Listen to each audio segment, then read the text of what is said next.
I'm here to teach you everything you need to know about the capo.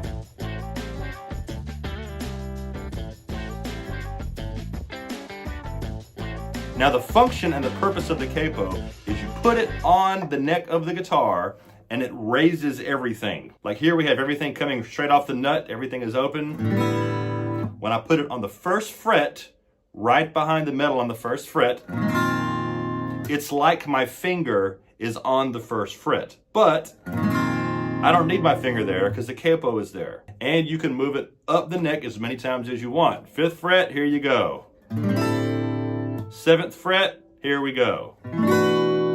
So, how does it work? If a song is in a key, and that key is difficult for you to play in with just the regular open strings. A good example of that would be E flat. D is right here, E is right here. What if it's E flat, which is in between those? That's a little bit trickier for a lot of players to do, especially if you're a beginner. So, you get a capo, and you put it on the first fret of the guitar, and now you can play in a D shape.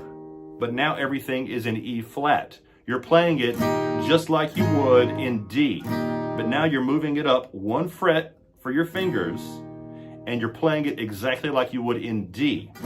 It's just gonna sound like E flat. So if someone says to you, oh, this song is in E flat. Oh, okay, so I know D, and E flat is right above D, so I can just capo on the first fret, move it up 1 fret, play it here, now it's in E flat. So instead of a D, it's gonna sound like E flat. Instead of a G, which is how you're playing it, it's gonna sound like an A flat.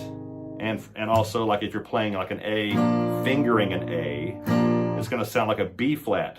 Also, E flat is the same as D sharp. So sharp means you're gonna go up, which is this way on the neck. So if you're in D, just think D sharp, this way with the capo first fret, and now it's going to be the same as E flat. You're going to play it like a D, capo first fret. Let's do another one. How about D flat? So if you're in D and you got to go down for flat, well, you can't really play it like D because you've run out of room down here. What you can do is what is right below D flat.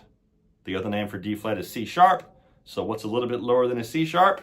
C. So if I play a C like this, C goes up 1, which is this way on the guitar, C sharp or D flat, same key. So now I do first fret capo, and now I can play everything like a C, and it's gonna sound like D flat. Very easy. The more you do it, the more you learn about theory and everything, the more you can do this just in your head. Obviously, if you're a beginner, you're going to want to use some charts and things to help you to know where to put the capo for what key, all that kind of stuff. But the more you do it, the easier it'll get. You can do it all in your head, all that kind of stuff. So understanding how to use a capo relies a lot on music theory, knowing the notes, knowing the strings of the guitar, and the notes of each fret of each string on the guitar. So, like I said, if you're playing in D, you need to understand how the system works. Learning the notes on the keyboard is a good way to picture that in your head, how everything works. So D would be open, and every time you go up, you just keep raising a fret, and you keep getting the next note in the system, okay? So 1 fret would be D sharp, capo would be first fret, play a D, but 1 fret up. You keep going. What's above D sharp or E flat? E, like Norwegian wood. What's after E? There are no black keys after E, so what's after E in the alphabet?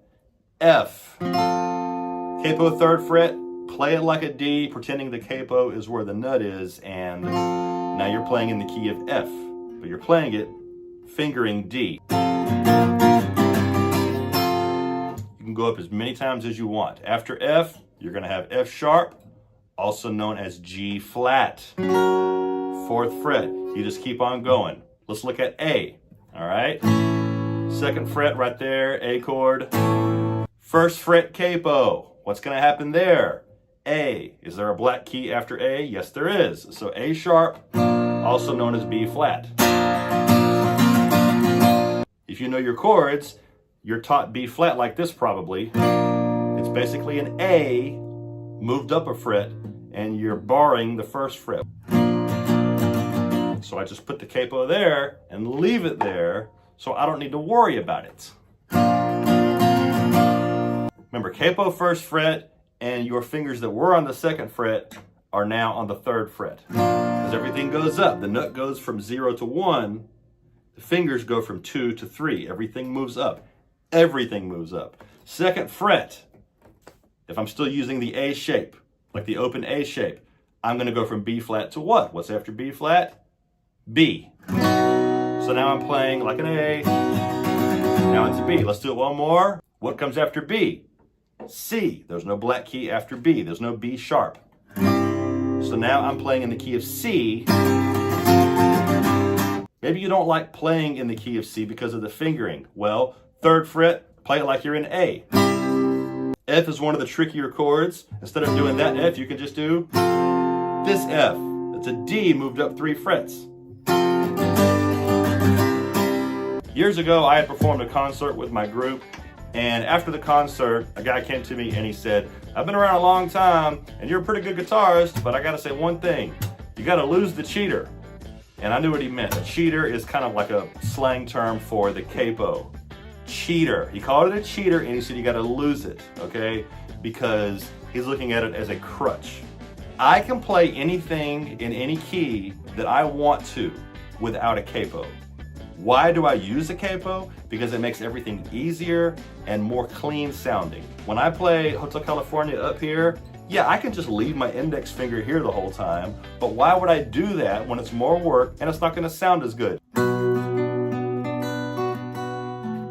And now to make the B7 chord, I have to just not play that open B string because it's not gonna work. So why would I even try to think about doing that when I can just use a capo, 7th fret, and just play how I want to, and it's way easier and it sounds way better. That's why it's okay to use a capo, even if you're the best player in the world. So we did the D shape and the A shape. Now let's do the E shape. E is a great guitar key to play in. So, 1st fret, start at 1 obviously. What is right after E? F. There's no black key after E. There's no E sharp, there's no F flat. Now we're in F. 1st fret, F. And if you look at it, it's kind of like the F chord that most people learn, all right? Because I got these 3 fingers here. Usually you put these 3 fingers there and your index is gonna bar those 2 strings right there. Yeah? You don't have to do that here. You can act like you're playing this chord and just get rid of the index if you want. Or play like a regular E. Pretty awesome. And you can even do all the special fancy open E stuff too, just move everything up a fret.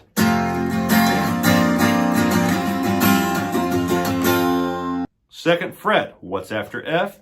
F sharp. Play like an E, capo 2nd fret, everything goes up 2 frets. Now it's an F sharp or G flat. Let's do it one more time. 3rd fret, play it like an E. What's after F sharp? G. So G is already an easy key to play in, but you can also do this obviously. So the capo is your friend. Never be afraid to use it. Now, if you're like really rocking really hard on a song, playing really heavy, it may not look the coolest to play on a really heavy rocking song or something like that. You know, a lot of people do the bar chords. So, you know, in that case, the capo may not look quite as good as it does for just like a singer-songwriter just playing a soft song. But still, there's no shame in using a capo, and I use it a lot. There are 2 songs that use capo 7th fret, which is way up there. Those are Here Comes the Sun by the Beatles and Hotel California by the Eagles. They could be a combination of it sounds cooler up here and it's easier to sing. Could be both, but the guitar does sound really cool with that capo 7th fret.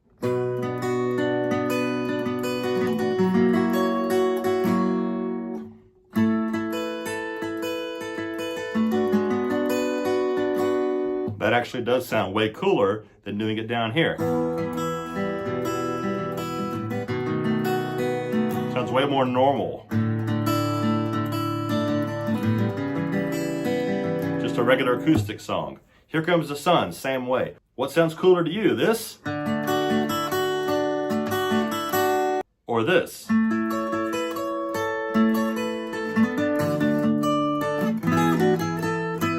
Sounds cooler a lot of times when you use the capo.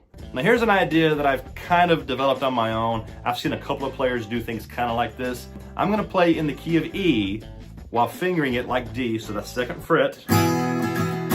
What I have done here is I have only put it on the 5 thinnest strings, and I've left the low E open. Why have I done that? If I go ahead and do it the full 2nd fret, I can play it, but my lowest note there is the F sharp, and I'm playing in the key of E. So why settle for everything to be higher? You want nice bass to go with your songs. So there's all the capo notes and the low E. So, and it still works like you want it to. Go to a G, it's still gonna work fine because that 5th fret is the A. And then I just remember when I make an A chord, I'm just kind of muting it with my thumb there, so it doesn't ring out.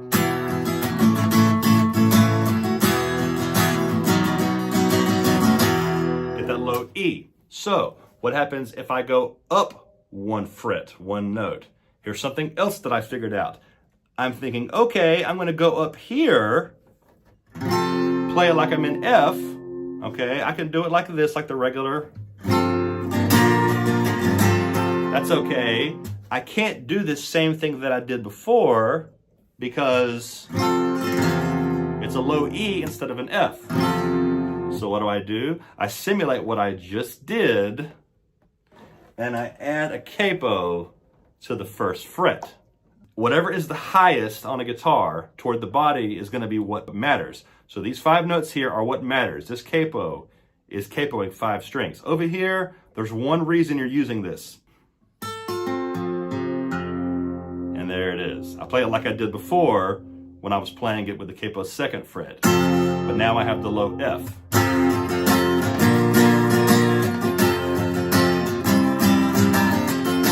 And I get the low F while being able to play in D. Now you know that playing in D is way easier than playing something in F. So now you can do it like this and still get that low F down there. Very cool.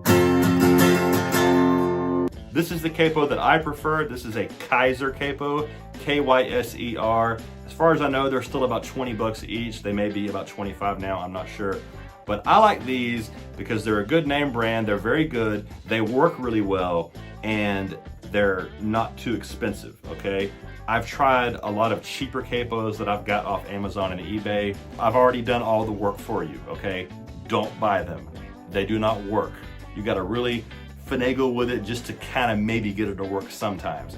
Don't do that. I would suggest getting a Kaiser because they're the cheapest ones that still work really well. And they're very easy to use. You just clip it on, all of that. I know years ago people were using shove capos. To me, they're too much hassle. You gotta screw it on.